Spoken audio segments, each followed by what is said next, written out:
Kalau menimpa orang baik-baik namanya ujian. Kalau menimpa orang setengah baik itu paru-paru, yang bikin malaikat bingung. Sholat rajin, maksiat tekun, baca Quran mau, fitnah orang hobi, ngaji nyolong jalan terus. Untung di sini nggak ada yang begitu. Di Jakarta banyak, di sini insya Allah sama. Jakarta orang separuh-separuh seperti itu kalau dapat musibah itu namanya teguran, bukan ujian. Kenapa ditegur? Lalai. Nah, kalau orang jahat dapat musibah itu namanya persekot, uang muka tanda jadi. Kontannya nanti di akhirat. Kalau diuji bukan saja harus sabar tapi harus lulus. Kalau ditegur, introspeksi, perbaiki yang kurang, kurangi yang memang berlebihan. Bertali-tali, bersambung-sambung musibah ini. Dan musibah kalau datang tidak pernah memilih. Tidak pernah memilih. Bapak Ibu hadirin yang saya muliakan, jadi mari yang pertama jaga akhlak kita kepada Allah. Jangan menyekutukannya dengan sesuatu pun, jangan menyembah kecuali hanya kepadanya. Sekarang kan musim entertain, orang pandai membangun pencitraan, orang pinter bikin bungkusan. Sekarang ini kiai sama dukun tipis bedanya. Bener Pak, pemburu hantu pakai sorban, pakai gamis, nanti kiai pakai helm.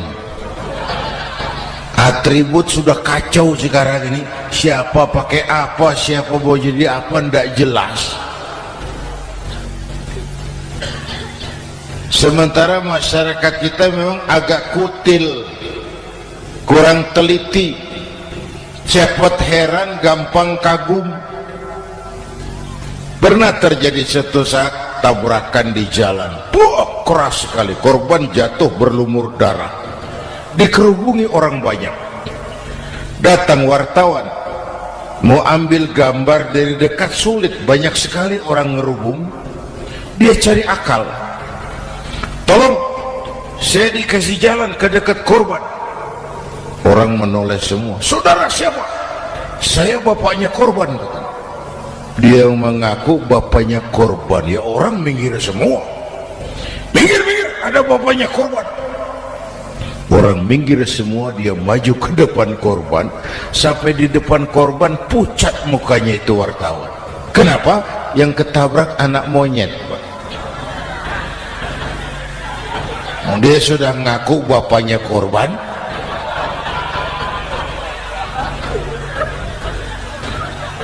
Ini cerita pendek tapi pesannya dalam. Kalau belum kenal benar jangan cepat-cepat ngakui. Ya, rakyat harus cerdas sekarang ini. Emas pasti kuning. Benar itu? Apa semua yang kuning pasti emas? Udah cerdas lah itu. Udah cerdas lah itu. Hati-hati, ini jangan pencitraan. Orang pandai bikin bungkusan. Oleh karena itu kita juga harus punya filter supaya tidak hanyut oleh kedangkalan-kedangkalan pencitraan itu. Satu itu akhlak kepada Allah. Yang kedua, kepada siapa kita berakhlak? Kepada sesama manusia. Kepada sesama manusia itu siapa? Pertama, sesama muslim. Malam ini saya hadir di sini, saya tidak merasa tamu, saya hanya keluarga di tengah keluarganya. Bahwa saya lahir di Jakarta itu sih kebetulan, saya nggak pesan. Yang kita tidak pesan jangan diributkan, oh kita nggak pesan. Warna kulit seperti ini kita nggak pesan, dari suku apa lahir kita nggak pesan, potongan seperti ini kita nggak pesan. Islam membebaskan manusia dari ras diskriminasi. Pada waktu yang bersamaan Islam mengangkat harkat, derajat, martabat kaum wanita. Ini kasihan dari tadi nggak diajak ngomong nih. Pada waktu yang bersamaan Islam mengangkat harkat, derajat, martabat kaum wanita. Tuh, ibu-ibu mestinya lebih terima kasih sama Rasulullah. Sebelum Rasulullah datang, nasib perempuan menyedihkan, dilecehkan, harganya murah. Sebelum Rasulullah datang, murah. Sebelum Rasulullah datang, murah. Coba lihat wanita sebelum Islam, sedih, dilahirkan hanya untuk melahirkan, alat pemuas nafsu. Kalaupun berperan, peranannya cuma segitiga, dapur sumur kasur, kasur sumur dapur, putar-putar di situ saja. Tidak usah di Arab, dunia, di Jawa. Raja-raja Jawa sebelum kenal Islam seenaknya ngumpuli perempuan kan, selirnya yang 30, 50. Sultan-sultan di Turki piara harem ratusan orang perempuan. Kaisar terakhir dinasti Ming Cina bangun istana 1000 kamar, istrinya 1000. Innalillahi wa inna ilaihi. Itu saya coba pikir, raja kalau istrinya 1000, kapan pakai kolor itu raja?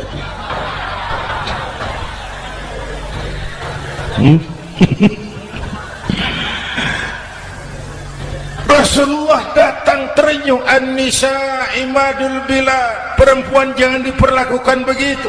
Perempuan tiang negara. Kalau baik perempuan, baik negara. Kalau rusak perempuan, hancur negara.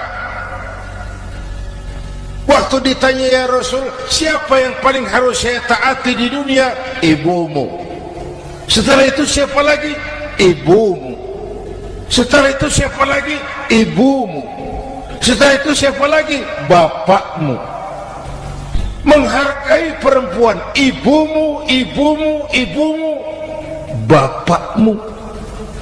Ibu 3 kali disebut, bapak, bapak 1 kali, ibu 3 kali, bapak 1 kali, ibu 3, bapak 1. 1 bapak. Gimana sih ngitungnya jadi kerok begini? Salah ngitungnya, salah.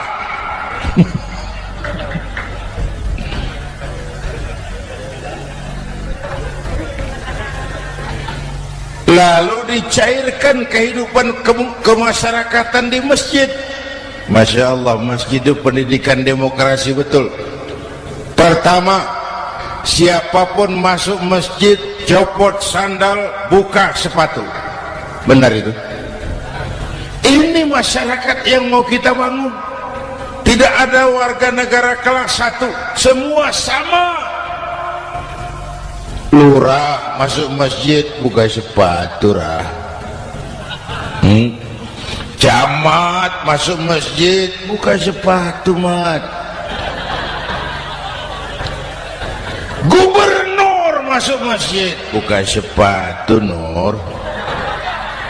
Nikmatnya masyarakat masjid, nikmatnya masyarakat masjid. Coba